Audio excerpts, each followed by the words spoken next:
Hello. രാവിലെ പാപ്പുവിനെ ആക്കാനായിട്ട് പോവുകയാണേ. പാപ്പു ഇപ്പോൾ ഇറങ്ങി നോക്കിക്കൊണ്ട് നിൽക്കുന്നത് മഴ പെയ്യുന്നു, കോട്ട് വേണോ വേണ്ടേന്ന് ആലോചിച്ച് നിൽക്കുകയാണ്. അപ്പോൾ പുള്ളിക്കാരന് മനസ്സിലായി കോട്ടില്ലാതെ പോകാൻ പറ്റില്ല എന്ന്. അങ്ങനെ കോട്ടൊക്കെ എടുത്തിട്ട് വരുവാണേ. കോട്ട് ഇട്ടുകൊണ്ടാണ് നമ്മൾ രണ്ടുപേരും പോയത്. നല്ല മഴയായിരുന്നു. എന്നും ഈ സമയമാകുമ്പോൾ നല്ല മഴയാണ്. ഈ സമയത്താണ് ഓർമ്മ വരുന്നത് ലൈസൻസ് എടുത്ത് വീട്ടിൽ വെച്ചേക്കുന്നത് വെറുതെയാണ്. ഒരു കാർ ഉണ്ടായിരുന്നെങ്കിൽ നമുക്ക് ഈ മഴ സമയത്തൊക്കെ ഒരു ഉപകാരമായേനെ. പിന്നെ ആഗ്രഹത്തിൻ്റെ പേരിൽ പോയി ഡ്രൈവിംഗ് ഒക്കെ പഠിച്ചു, ലൈസൻസ് ഒക്കെ കിട്ടി, അതൊക്കെ എടുത്ത് വീട്ടിലിങ്ങനെ വെക്കാനല്ലേ പറ്റൂ. നമ്മൾ എന്നാണോ എന്തോ ഇനി ഒരു കാറിലൊക്കെ ഇങ്ങനെ പോകുന്നത്. എന്നിട്ട് പിന്നെ ഞാനും റെയിൻ കോട്ടൊക്കെ ഇട്ട് ഇറങ്ങി. മോൻ്റെ ബാഗ് ഞാനാണ് ഇട്ടിരുന്നത്, കാരണം ഫുള്ള് നനയും ഇല്ലെങ്കിൽ.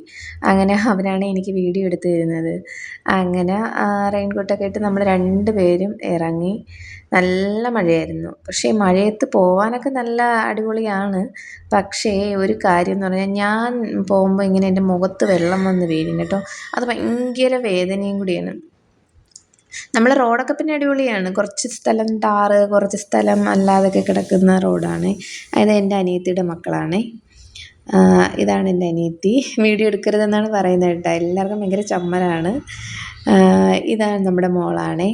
പുള്ളിക്കാരി വീട്ടിൽ നിന്ന് ഇറങ്ങുന്നത് വരെ ഹാപ്പിയാണ്. ഇറങ്ങിക്കഴിഞ്ഞ് ബസ്സിൽ കയറുന്നത് വരെ എൻ്റെ കൊച്ചിന് ഇതുപോലൊരു വിഷമം ഇല്ല കേട്ടോ. ഭയങ്കര വിഷമമാണ്. ഇതാണ് നമ്മളെ അപ്പു. അപ്പോൾ അങ്ങനെ ടാറ്റയൊക്കെ കാണിച്ച് അപ്പോഴേക്കും ബസ് വന്നു കേട്ടോ.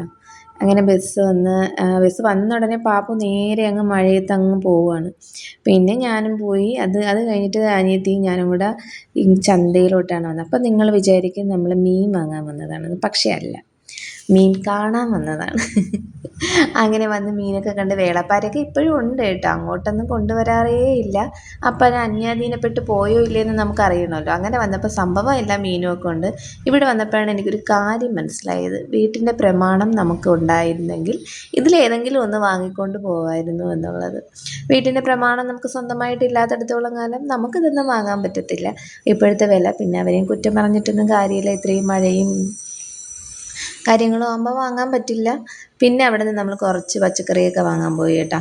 അങ്ങനെ പച്ചക്കറിയൊക്കെ വാങ്ങിച്ച് മാങ്ങ, പച്ചക്കറി എല്ലാം വാങ്ങിച്ചിട്ട് പിന്നെ ഞാൻ അപ്പോഴാണ് ആലോചിച്ചത് നമുക്ക് പറ്റിയത് ഉണക്കമീനാണെന്ന്. അങ്ങനെ ഉണക്കമീൻ വാങ്ങാൻ ചെന്നപ്പോൾ മാമൻ തൂക്കുന്നത് പൊന്നിൻ തൂക്കമാണ് കേട്ടോ. പൊന്നുപോലും ഇങ്ങനെ തൂക്കത്തില്ല. ഇങ്ങനെ കറക്റ്റ് തൂക്കത്തിൽ ഇങ്ങനെ എടുത്ത് വെച്ച് കേട്ടോ. പിന്നെ നമ്മളുള്ളത് വാങ്ങിച്ചുകൊണ്ട് ഇങ്ങ് പോന്നു.